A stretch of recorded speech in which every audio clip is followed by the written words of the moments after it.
title ay ang habag ng Diyos sa Israel. Chapter 11, verse 1 hanggang 24. Ang Romans chapter 11, verse 1 to 24 ay hinati ko po sa dalawang bahagi. Unang bahagi ay ang 1 to 10, verse 1 to 10. Ang tanong po ay, kung itinakwil na nga ba talaga o itinakwil na ba ng Diyos ang kanyang bayan?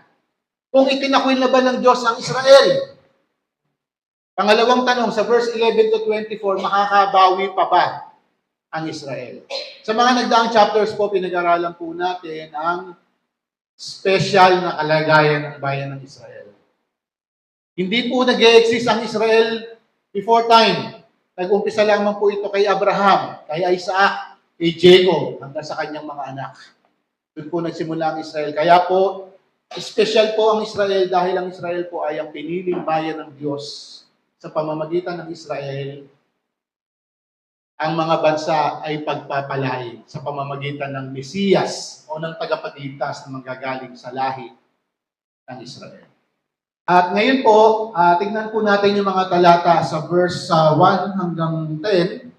Ito ngayon ang tanong ko. Itinakwil ba ng Diyos ang kanyang sariling bayan? Hindi. Sa katunayan, ako man ay isang Israelita mula sa lahi ni Abraham at kabilang sa lipi ni Benjamin. Hindi itinakwil ng Diyos ang kanyang bayan kasi sa simula pa'y pinili na niya. Hindi ba ninyo alam ang sinasabi ng kasulatan tungkol kay Elias? Dumaing siya sa Diyos laban sa Israel.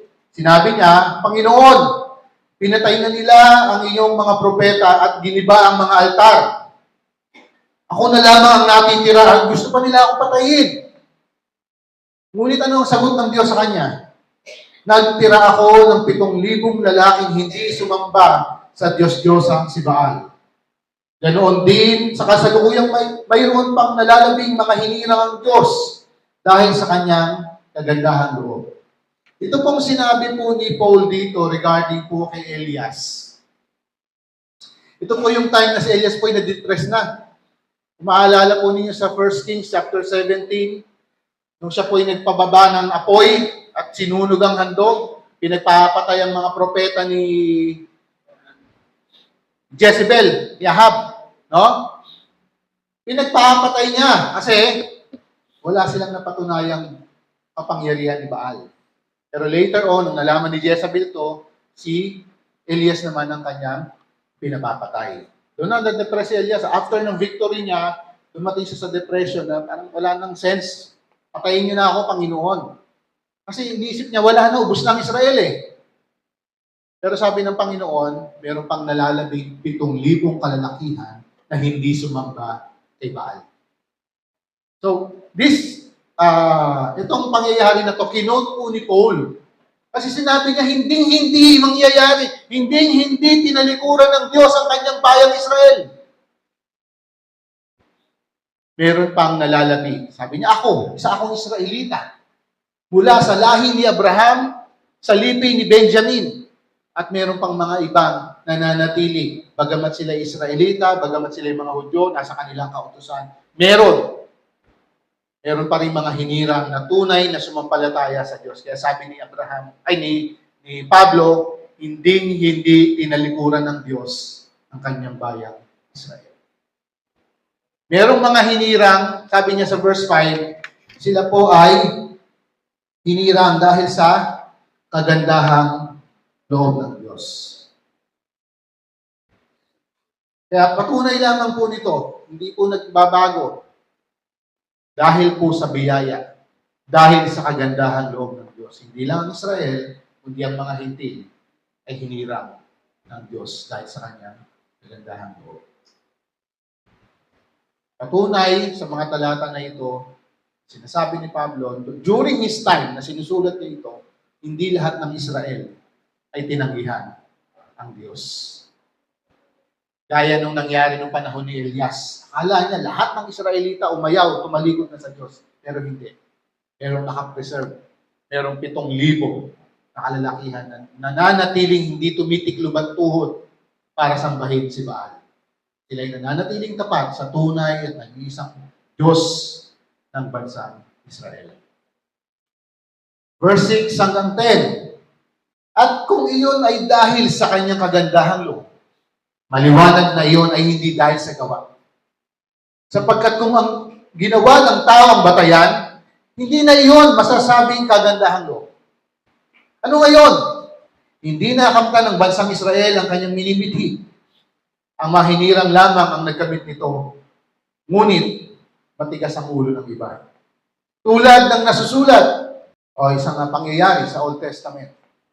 Binigyan sila ng Diyos ng mapurol na diwa, mga matang hindi makakita, at mga taingang hindi makarinig hanggang sa panahon ito. Sinabi rin ni David, maging bitag at patibong nawa ang kanilang pagpipista. Isang katitisuran at parusa sa kanila. Lumabo nawa ang kanilang mga mata nang hindi sila makakita at sila'y makuba sa hirap habang nabubuhay. Ito po ay sinasabi kinote po ni Pablo yung sinabi ni Isaiah. Itong mga Israelita kasi, yung kanyang mga kababayan, sa tigas ng kanilang mga ulo, lalo na nung time nila Isaiah, nila Jeremiah, talagang halos tumalikod ang bansang Israel. Sa katigasan nila ng ulo, hinayaan ng Diyos na sila ay hindi makakita bagamat sila may mata. Hindi makarinig bagamat sila may tenga. Natiling matigas ang kanilang puso laban sa Diyos. At gayon din may sinabi si David sa aklat naman ng awit, itong huling bahagi na maging bitag at patibong nawa ang kanilang pagpipista. Lumabo nawa ang kanilang mata, hindi sila makakita. At maghirap sila habang nabubuhay. Familiar po ba kayo sa sinabi ng Panginoong Yesus na ang mauunay mahuhuli at ang mahuhuli mauuna? Napakarami pong ibig sabihin ito para sa iba.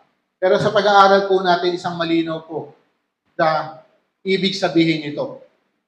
Ang Israel po ang unang hinirang ng Diyos. Sila po ang binigyan ng pangako, binigyan ng kautusan. Dahil natandaan niyo yung binanggit sa chapter 9, yung kanilang kagandahan, yung gandang kalagayan nila sa harapan ng Diyos. Sa kanila ibinigay ang pangako, sa kanila itinuro ang tamang pagsamba. Pero dahil sa katigasan ng kanilang puso, mas nauna pa yung mga hentil. Mas nakinabang yung mga hentil. Dito po sa mga susunod na talata makikita po natin. Dahil po sa kanilang katigasan, dahil po sa paniniwala nila, dahil ng mga pinag-aralan natin ng isang linggo, dahil sa paniniwala nila magiging matuwid sila sa pamamagitan ng pagsunod sa kautusan, na natiling nandoon ang focus nila, masunod nila ang kautusan. Pero hindi po yun. Uulit-ulitin ko po, inuulit-ulit po sa atin ang banal na kasulatan. Ang tanging paraan ay sa pamamagitan ng pananampalataya lamang sa ating Panginoon. Nung time nila, Old Testament, nang hindi pa po namamatay ang Panginoong Hesus, pananampalataya sa Diyos. Ay wala pa naman po si Jesus Christ noon. Pero sila po ay may pananampalatayang tunay kay Yahweh sa Diyos. Okay? Ngayon, yung unang tanong, itinakwil ba ng Diyos ang kanyang bayan? Hindi, sabi ni Paul. Dahil may nalalabi pa hanggang panahon niya, meron pang mga remnants of Israel during that time na nanatiling nananalig sa Diyos. Kaya po, yung pangako ng Diyos kay Abraham, nananatiling buhay. Hindi po tinalikuran. Dahil ang dami na nga pong umuusbong na turo na mga panukala or paniniwala na tinalikuran na daw ng Diyos ang Israel. Sino na daw po ang special ngayon sa mata ng Diyos? Ang church daw. Oo, mahal ng Diyos ang church. Special ang church sa ating Panginoon. Pero iba yung kanyang pagtangi sa Israel. Nananatili po. Kaya lang, bagamat sila ang nauna, sila'y nahuli. Ang mga hentil na nahuli, sila yung nakaranas ng una. Bagamat hindi lahat, no? Hindi lahat ng Israel ay tumalikod sa Diyos. Sabi nga bagamat marami ang hindi nanalig, pero meron pa rin nananatili, nananalig o sumasampalataya sa Diyos. Second question, sa 11 to 24, makakabawi pa ba ang Israel? Pinag-usapan po natin sa chapter 9, sa chapter 10, hanggang sa unang bahagi ng chapter 11. Especially yung mga introduction ni Paul sa chapter 9, sa chapter 10. Makakabawi pa ba ang Israel? Dahil sa katigasan ng kanilang ulo, mas pinili nila, alam na nila, nakita na nila ang mga ginawa ng Panginoong Hesus, pero nanatiling sa kautusan sila nakatingin. Hindi sila sumampalataya sa Diyos. Hindi sila sumampalataya sa Panginoong Hesus. Ang tanong, nakakabawi pa ba ang Israel? Verse 11 and 12. Ito naman ang tanong ko ngayon. Ang pagkatisod ba nila ay upang sila'y tuluyang mabuwal? Hindi. Sa halip, dahil sa kanilang kasalanan, ang kaligtasan ay nakarating sa mga Hentil upang mainggit ang mga Israelita. Ngayon, kung ang kasalanan ng mga Israelita ay nagdulot ng masaganang pagpapala sa sanlibutan, at kung ang kanilang pagbagsak ay nagdulot ng masaganang pagpapala sa mga Hentil, gaano pa kaya kapag nagbalik loob sa Diyos ang bansang Israel?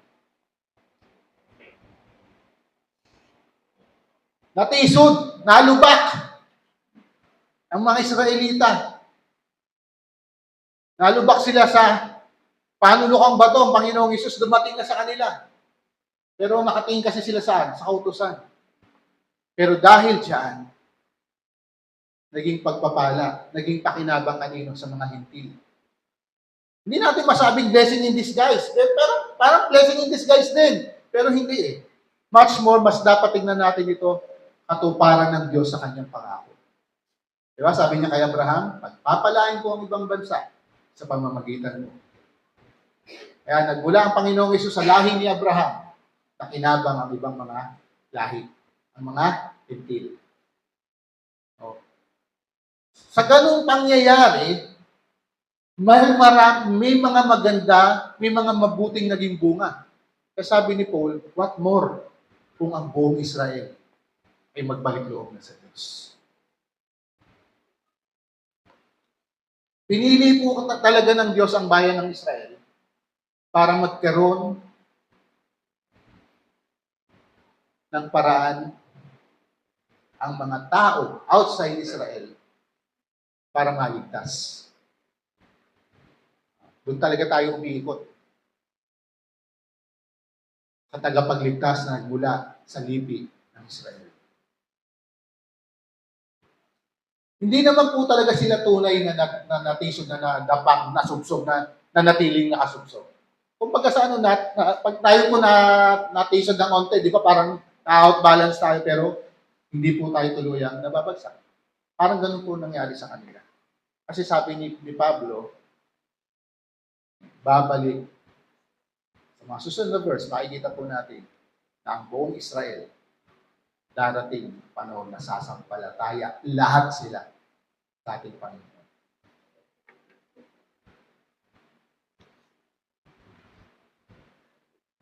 Verse 13 to 15.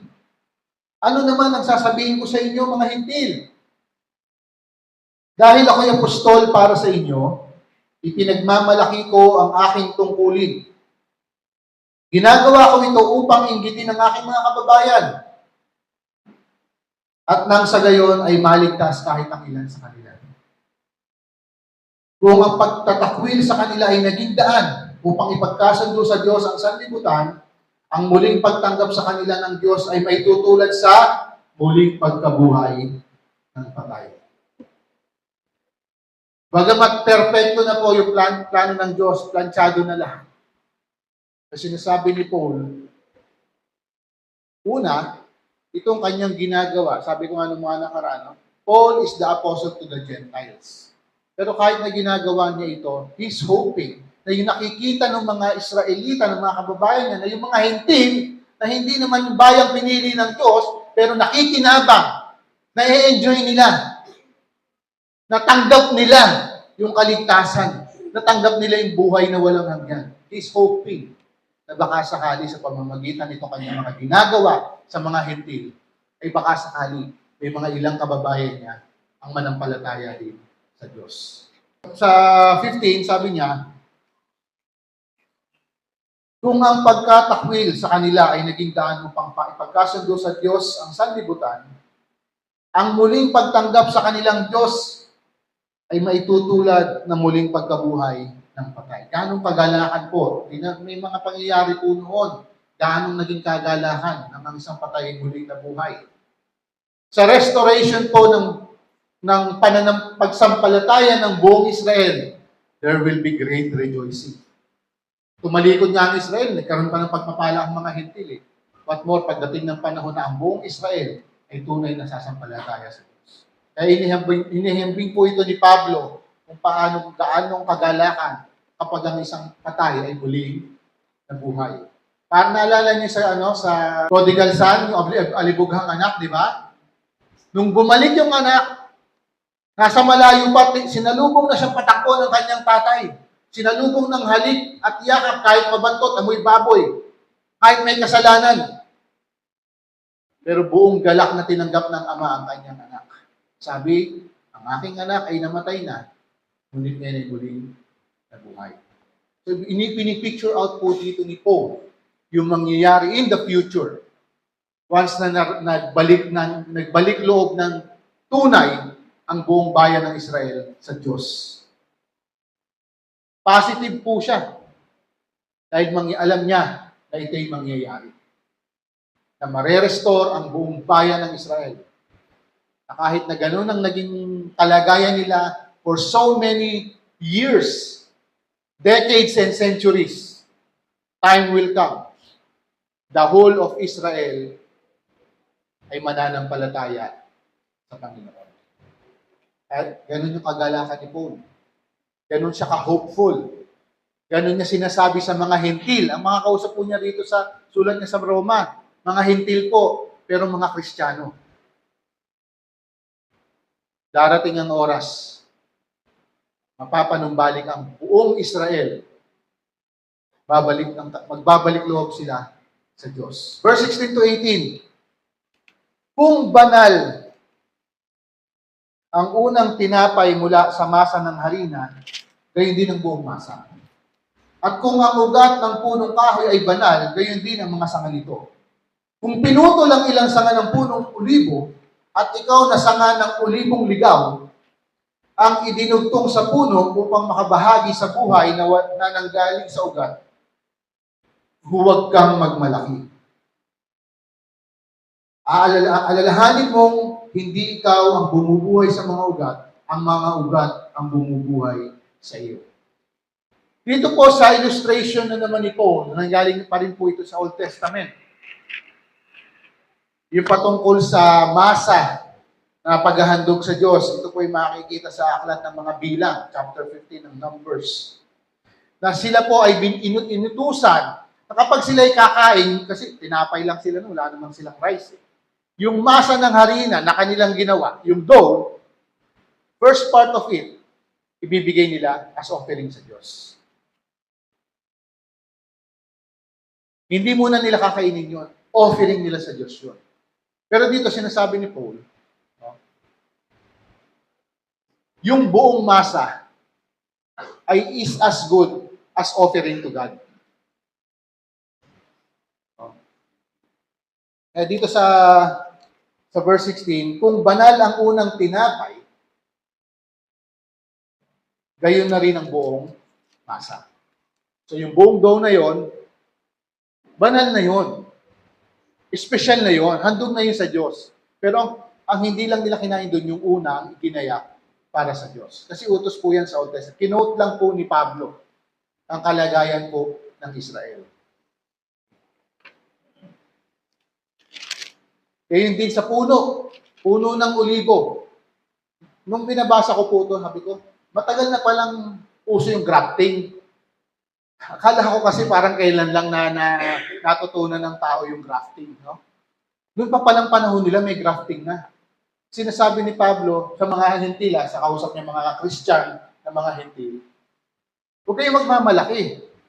Bagamat kayo ay sanga ng isang olibo na ligaw, naidugtong kayo sa puno ng olibo. Bagamat yung ibang sanga, tinanggal kasi sa ano sila, pagpipicture out po ito ni Paul, na itong isang puno ng olibo na ito ay ang bayan ng Israel. May mga sangang tinanggal, may mga sangang pinutol. Bakit? Hindi sila sumampalataya. Ngayon, ang hintil na hindi bahagi ng bayan ng Israel, hindi bahagi doon sa puno ng olibo na yun, ay naikabit. Isang sanga na galing sa ibang puno ng olibo, pero naikabit doon sa natatanging puno na yun, through grafting, nabuhay yung sanga. Ito yung hentil na sinama sa pamilya ng Diyos. Pero sabi ni Paul, hindi kayo ang bumubuhay sa ugat. Huwag kayong magmamalaki. Ang ugat ang bumubuhay sa inyo. Sino po kaya yung tinutukoy na ugat? No? Dahil sila po ay nanampalataya sa Panginoon. Okay? Medyo tong part na ito, no? Kasi hindi tayo familiar. Lalo na galing sa Old Testament, galing sa first 5 books of the Bible yan. Mga utos yan, mga instructions yan, lalo sa Leviticus. Pero ito, ginagamit po ni Paul itong analogy na ito bilang paglalarawan sa sitwasyon ng Israel at sitwasyon ng mga Hentil. No? Isang puno ng olibo, ang bayan ng Israel, tinanggal yung ibang sanga kasi hindi sumampalataya yung mga Hentil na hindi kabilang sa puno na ito, na isama sa puno through grafting dahil sila ay sumampalataya. Yun yung kalagayan. Kaya sabi ni Paul, oo, nailagay kayo dyan kasi sabi dito sa sumunod na balat na talata nung sa 19.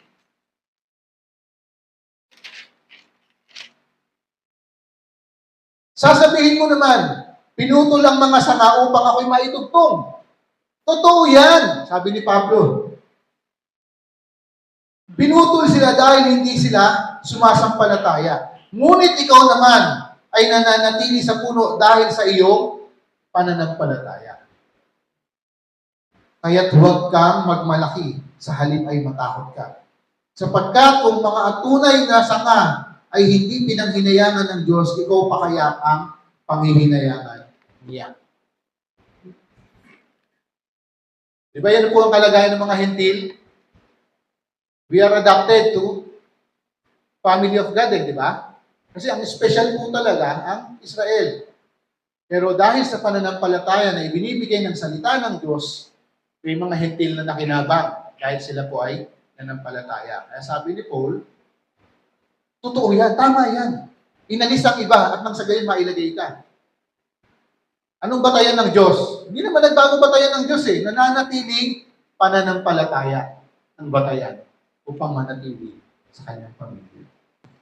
19 to 21.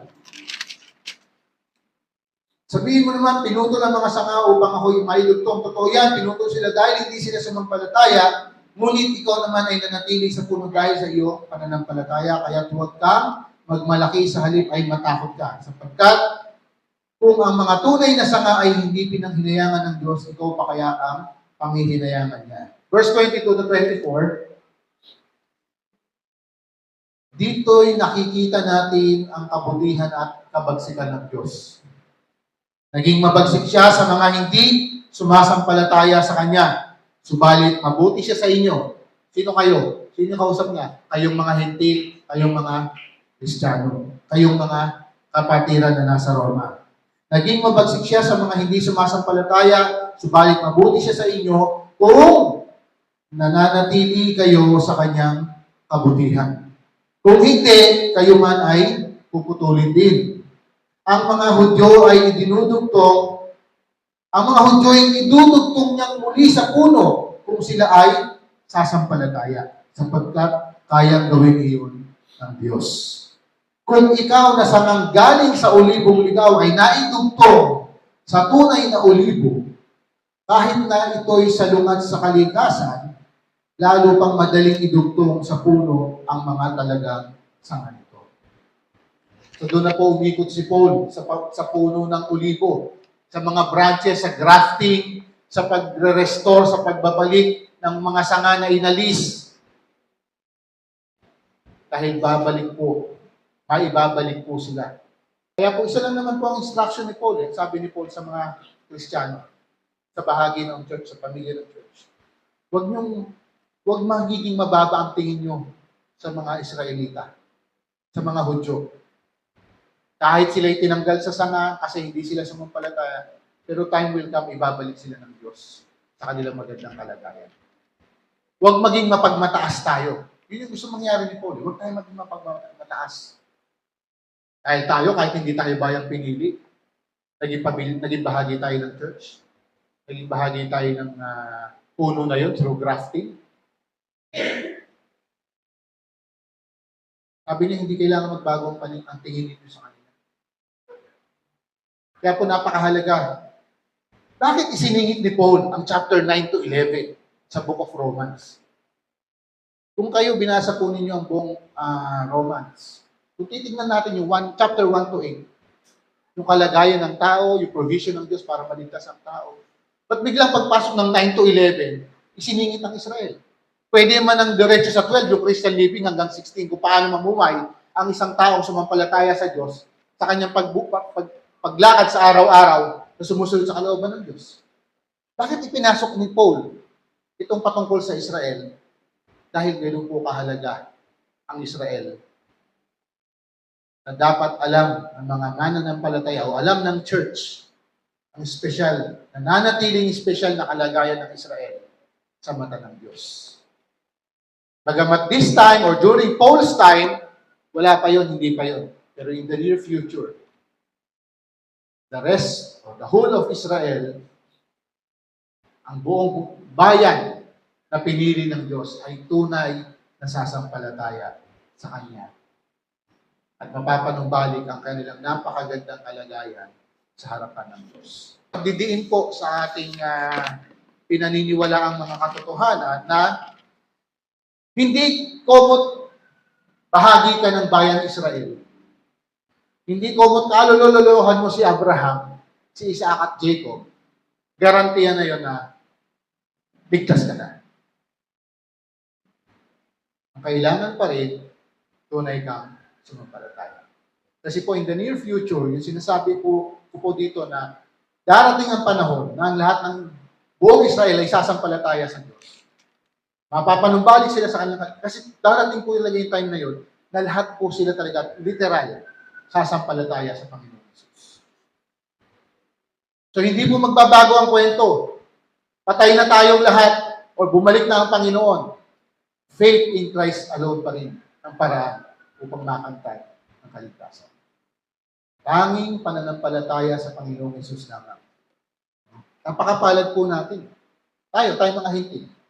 Sa panahon natin, napakapalad po natin.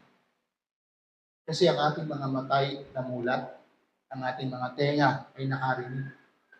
Ang ating mga puso ay nabuksan upang tanggapin ang mabuting balita ng kaligtasan.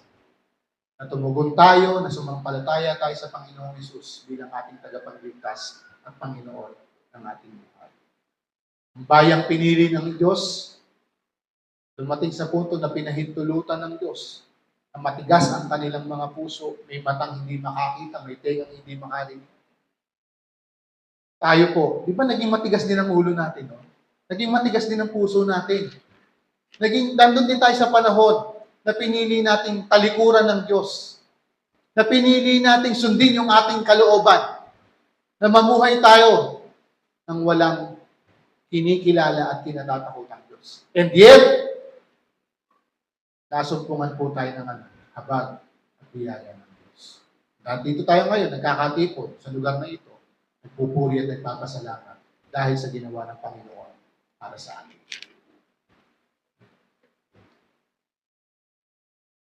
Sa mga tao po, na narinig na ang mabuting balita ng kaligtasan, na narinig na nila na sila'y makasalanan, mahal sila ng Diyos, kaya nung ginawa ng Diyos, ibinigay ang anak niya ang nagbayad sa pamamagitan ng kanyang kamatayan sa krus. Namatay siya ron, inilibing, at sa ikatlong araw ay muling nabuhay. Itong katotohanan na ito, ang pundasyon ng pananampalatayang Kristiyano, na ang anak ng Diyos na namatay ay muling nabuhay, marami na po nakarinig yan. Kaya lang po, marami rin po ang tinanggihan ito. Yung kanilang pagtanggi, as if sinasabi nila, hayaan mo na ako. I will be me, I will do me. Gagawin ko yung gusto ko. Gagawin ko yung pinaniniwalaan ko. Kaya po ang mga tao mapupunta sa impyerno, hindi na po sa kasalanan nila, niniwala po kayo. Hindi na po mapupunta sa impyerno ang tao dahil sa kasalanan nila. Bakit? Ang kasalanan nila, bayad na sa krus eh. Hindi po limited yung binayaran ni Jesus Christ sa cross. Binayaran niya po lahat ng kasalanan natin. Eh bakit mapupunta sa impyerno ang tao? Dahil pagtanggi. Rejection of the gift of Jesus Christ. Kaya ang tao pupunta sa impyerno.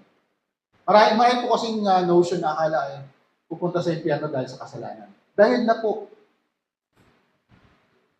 Ito dapat manatili po sa ating mga puso. Ang lahat ng kasalanan ng tao, past, present, and future, bayad na. Bayad na po lahat ng Panginoon. Sino pupunta sa impyerno? Yung mga tao na pinili na tanggihan yung ibinibigay na buhay na walang hanggan ng Panginoon sa pamamagitan ng ating Panginoon Jesus. Kaya po yung mga tao mapupunta o napunta sa impyerno, hindi nila masisisi ang Diyos. Lord, bakit mo pinahintulot na nandito ako ngayon na nagdudusa sa apoy ng impyerno na ito? Bakit ka pumayag? Bakit mo ako pinabayaan? Maring ganyan ang mga sinasabi. Dapat bang sisihin ang Diyos ng mga tao na napunta, na napahama? Hindi! Dahil ginawa ng Diyos ang kanyang bahagi, ibinigay niya na nga yung kanyang anak eh. Ibinigay niya na ang kanyang anak upang iligtas ang tao. Pero it's just a matter of choice. Mas gusto pa ng iba na manatili, parang yung Israel, na manatiling nakatingin sa pagsunod sa kautusan kaysa pagsampalataya sa Diyos, kaysa pagsampalataya sa Panginoong Hesus. Kaya po hindi natin masisisi ang Diyos. Hindi po natin siya masasabi na, Lord, bakit mo ako pinabayaan? Ang init dito, ang hirap dito. Kaya lang yung sinabi nila nung mayaman, naghihirap na ako sa apoy ng impyerno na ito. Bakit niyo ako hinayaan?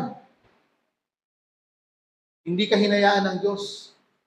Binigay nga ng Diyos ang kanyang anak. Kaya lang ayaw mo talaga. Mas nagtiwala ka sa sarili mo, mas nagtiwala ka sa relihiyon mo, mas nagtiwala ka sa una mong napakinggan. Ika nga, sabi nung iba, hindi na ako aalis dito. Ito na inakagisnan ko, dito na ako mamamatay. Ayan. Pag diyan ka namatay, mapapahama ka. God gave us the provision for us to be saved. Binigay na ng Diyos ang kanyang anak. Ano pa bang hindi niya ginawa para sa atin? Kaya po nga sabi ko kanina, tayo mga hindi, napakapalad po natin. Dahil dinanas po natin yung napakagandang pangako ng Diyos na maliligtas ang sumampalataya sa Panginoong Jesus. Napakapalad natin, narinig natin, di ba? Sabi, faith comes by hearing, and hearing by the Word of God. Napakapalad po natin. Titigil na ba tayo dahil alam nating mapalad tayo? Tutunganga na ba tayo? Maghihintay na lang tayo ng kamatayan? Maghihintay na lang tayo ng rapture? Hindi, di ba? Tuloy po natin gagawin yung bahagi natin. Katulad ng pinag-aralan natin ng isang minuto. Mananatili po yung malasakit po natin sa mga taong alam natin na wala pang relasyon sa Panginoon Jesus.